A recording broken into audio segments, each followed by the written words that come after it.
السلام عليكم ورحمة الله وبركاته. ازيكم يا حبايبي؟ عاملين ايه؟ يا رب تكونوا بخير. النهارده هنعمل مع بعض طريقة الفراخ المشوية، طريقة سهلة جدا وبسيطة ما فيهاش اي تعقيدات. هنعمل الفراخ بتوابل بسيطة هتطلع معانا احلى طعم واحلى ريحة واحلى فراخ مشوية هتعملها ببيتك بطريقة الحاتي، مش هتخيريها عنها تماما. وهنعملها طبعا بالفحم وكل التكات والحركات مع ام مالك. وقبل ما نبتدي يا ريت ما تنسوش تشتركوا معايا في القناة، وما تنسوش تحطوا لي لايك لو الفيديو عجبكم وكومنت جميل من حضراتكم. ويلا بينا نبتدي ونشوف هنعمل ايه. تعالوا معانا نشوف مكوناتنا. تمام، معايا المكونات هنا. معلش نظبط الكاميرا بس شوية. معايا دي الفراخ بنجيبها ايه يعني، حوالي 2 كيلو كده، علشان تكون معايا طرية في الشوي وتطلع مظبوطة ومية مية. لو زادت ما في او قلت ما فيش اي مشاكل طبعا. والتتبيلة والحفظ في التلاجة بعد التتبيلة بيخليها تستوي معايا كويس جدا. تمام، معايا هنا بصل بالحجم ده، شايفين يا حبايبي؟ قطعت البصلة نصين بس علشانها بالحجم ده وهتستوي هتبقى مية مية. لو اكبر من دي قطعوها 4. الطماطم علشانها بالحجم ده قطعتها 4 زي ما انتوا شايفين. معايا بقدونس. مكوناتنا النهاردة: معلقتين من الثوم المفروم، معايا ربع فنجان من الخل، ومعايا فنجان كامل من الليمون. تمام، البهارات اللي هنستخدمها معانا عبارة عن ايه؟ السبع بهارات: معلقة كبيرة كاري، معلقة كبيرة ملح، معلقة كبيرة. دي نفس الكميات اللازمة لكمية الفراخ اللي انتوا شايفينها معايا دي، هتظبطها وان شاء الله هتكون جميلة. هنعمل ايه بقى؟ اول حاجة هنضيف بهاراتنا. تمام، زي ما انتوا شايفين هنضيف الثوم، هنضيف البقدونس، طبعا قرنين الفلفل دول للاخر هنزين بيهم. هنضيف البقدونس وهنضيف الليمون والخل. تمام، شايفين يا حبايبي؟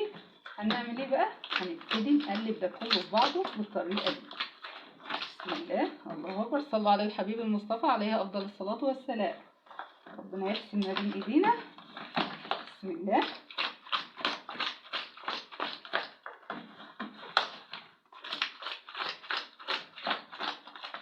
كده كله اتدخل عندي في بعضه زي ما انتوا شايفين كده. فاضل معايا ايه؟ فاضل البصل والطماطم، هضيفهم دلوقتي.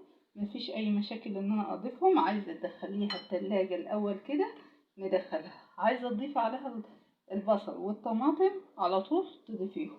انا هسيب البصل والطماطم دلوقتي كده على جنب، وهاخد معايا الفراخ المتبله وهحطها في الفريزر قبل الشوي لمدة ساعة. تمام، ينفع ساعتين، والأجمل الأجمل لو باتت في التلاجة بتطلع تحفة.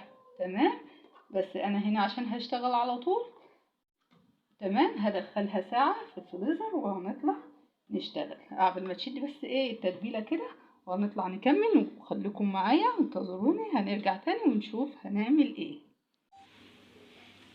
كده بعد ما طلعنا الفراخ من التلاجة زي ما انتوا شايفين، هنجيب البصل والطماطم هحطهم في الصينية وهنزل عليهم بالفراخ.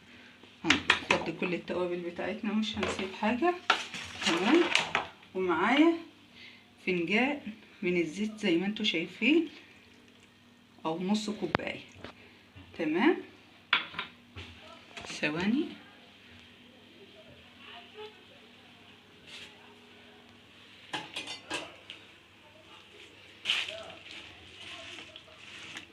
هنحط كله مع بعضه كده.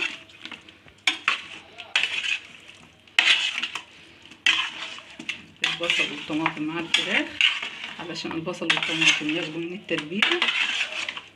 طبعا انا كنت شايلهم برضو في التلاجة البصل والطماطم، ما ينفعش ينصبوا بره، الجو حر جدا، عشان طعم البصل وريحته ما يتغيرش. ولا الطماطم تطرى معايا. هنشتغل بايدينا. بسم الله، الله اكبر.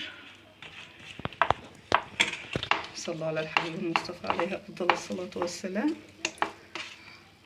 عليك افضل الصلاة والسلام يا حبيبي يا رسول الله. بحوايجها بالكبدة والقنصة كله، واحنا مش سايبين حاجة، عاملينها كاملة. تمام. نوزع البصل والطماطم.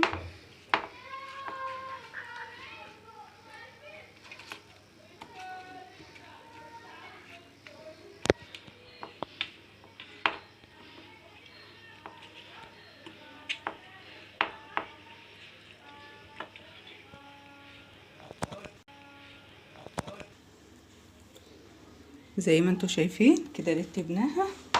تمام.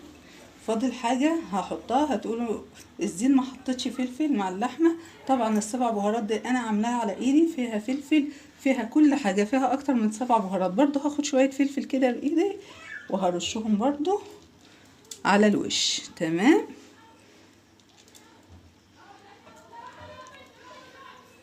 انا حاطه في تتبيله السبع بهارات دي، هي 14 بهار بصراحه، ما هي السبع بهارات، حاطه فيها كل حاجه بحتاجها. قرنين الفلفل دول بقى ايه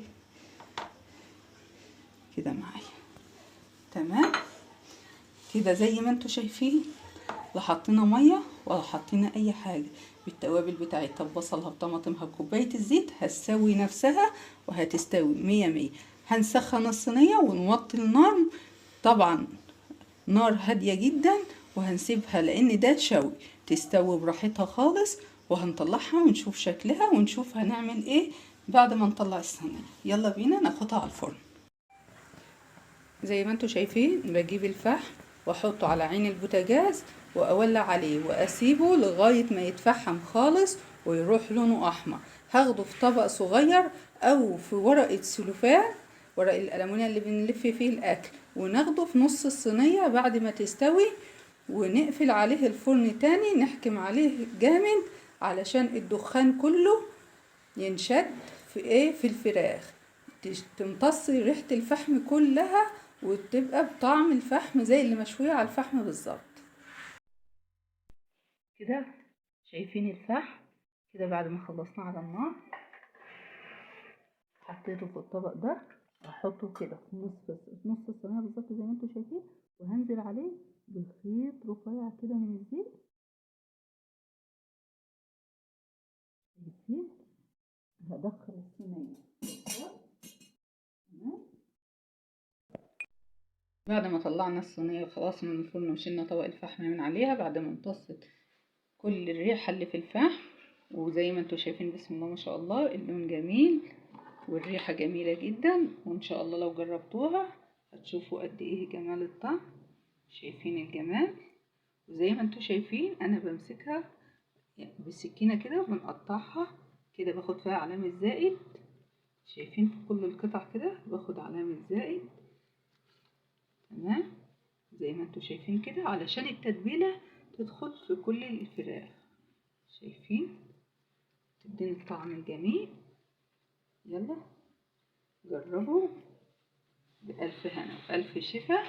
أحلى فراخ مشوية بالفحم لأحلى مشاهدين، والسلام عليكم ورحمة الله وبركاته.